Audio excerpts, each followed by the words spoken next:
அரண்மனை போர். வீட்டை விட்டு காதல் திருமணம் பண்ணி தனியாக இருக்க தமன்னா புருஷன் கூட நல்ல ஜாலியாக சந்தோஷமாக இருக்காங்க. திடீர்னு ஒரு நாள் புருஷன் வந்து ஜாக்கிங் போகும்போது மர்மமான முறையில் செத்துறாரு. இந்த அதிர்ச்சி தாங்க முடியாமல் தமன்னா அவர்களும் தற்கொலை பண்ணிடுறாங்க. தூக்கு மாட்டி தற்கொலை பண்ணிக்கிறாங்க. அப்பா அம்மா இறந்த சோகத்தில் அவங்களோட மூத்த பொண்ணு வந்து தவறி விழுந்து அவங்க வந்து ஹோமா ஸ்டேஜுக்கு போயிடுறாங்க. இந்த விஷயம் எல்லாம் ஒரு கட்டத்தில் சுந்தர்சி அவர்களுக்கு தெரிய வருது. சரி, என்ன இருந்தாலும் நம்மள்ட்ட கோச்சிட்டு போனாலும் நம்ம தங்கை தானே, அவங்க இறந்ததில் ஏதாவது மர்மம் இருக்கா, ஏன்னா தமன்னா வந்து ரொம்ப போல்டான பொண்ணாச்சு, நம்ம இதில் ஏதாவது மர்மம் இருக்கா அப்படின்னு கண்டுபிடிப்போம் அப்படின்னு சொல்லிட்டு தேடி வராரு. வந்து பார்க்கும்போது அவருக்கு நிறைய தகவல்கள் தெரிய வருது. அடுத்தடுத்து அந்த ஊரில் 2-3 கொலைகள் மர்மமான முறையிலே நடக்குது. அப்போ சுந்தர்சி அவர்களுக்கு பல டவுட்டுகள் வருது. இந்த டவுட்டுகளை எல்லாம் தாண்டி அவங்களோட தங்கையோட மரணம் கொலையா தற்கொலையா அப்படிங்கிறத கண்டுபிடிச்சாரா இல்லையா அப்படிங்கிறது தான் இந்த படத்தோட கதை.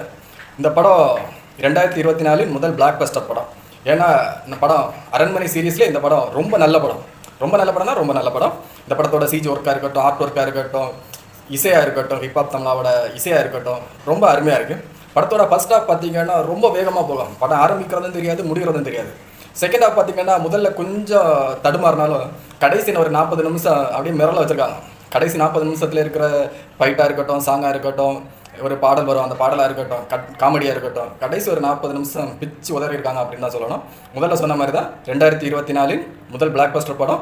அரண்மனை சீரியஸ்லேயே மூவி நல்ல என்ன சொல்கிறது பெஸ்ட் படம் அப்படின்னு சொல்லலாம். நல்ல ஒரு மைண்ட் செட்டோட குடும்பத்தோட போய் பாருங்கள். ஒரு படத்தில் கொஞ்சம் கிளாமர் வரதான் செய்யும். சுந்தர்சி அவர்களோட படம் தெரியும், பேயே கிளாமராக காமிச்சவர் தான் அவர். இருந்தாலும் முகம் சுளிக்க வைக்காது. குடும்பத்தோட போய் பார்க்க வேண்டிய ஒரு நல்ல படம். இந்த கோடை காலத்தில் ஃபேமிலியோட குழந்தைகளோட போய் என்ஜாய் பண்ணலாம். ஃபர்ஸ்ட் ஹாஃப் வந்து சொன்ன மாதிரி தான், ஆரம்பிக்கிறதும் தெரியாது, முடிகிறதும் தெரியாது, அவ்வளோ வேகம். செகண்ட் ஹாஃபில் ஃபஸ்ட்டு ஒரு 1/2 மணி நேரம் கொஞ்சம் ஒரு மாதிரி இருந்த மாதிரி இருக்கும். ஆனால் அடுத்த ஒரு 40 நிமிஷம் நம்மளை ரொம்ப என்ஜாய் பண்ண வைக்கும். அருமையான படம், மிஸ் பண்ணாதீங்க. இந்த மாதிரி படம் 2024 தமிழ் சினிமாவில், நான் சொல்கிறேன் தமிழ் சினிமாவில் 2024 முதல் நல்ல படம், அருமையான படம், மிஸ் பண்ணாமல் பாருங்கள். வழக்கமான சுந்தர்சி படங்களை தாண்டி இந்த படம் நம்மளை என்ஜாய் பண்ண வைக்கும். பேய் படங்கள்லேயே வித்தியாசமான ஒரு பேய் படம். சுந்தர்சி அவர்களுக்கு பேயை பிடிச்சிருக்கா, பேய்க்கு சுந்தர்சி அவர்களை பிடிச்சிருக்கா அப்படின்னு தெரியல. 2 பேரும் மிங்கிளாகி நல்ல ஒரு என்ஜாய்மெண்ட்டை நமக்கு கொடுத்துருக்காங்க இந்த சம்மரில். அருமையான படம், போய் குடும்பத்தோடு போய் பார்க்கலாம்.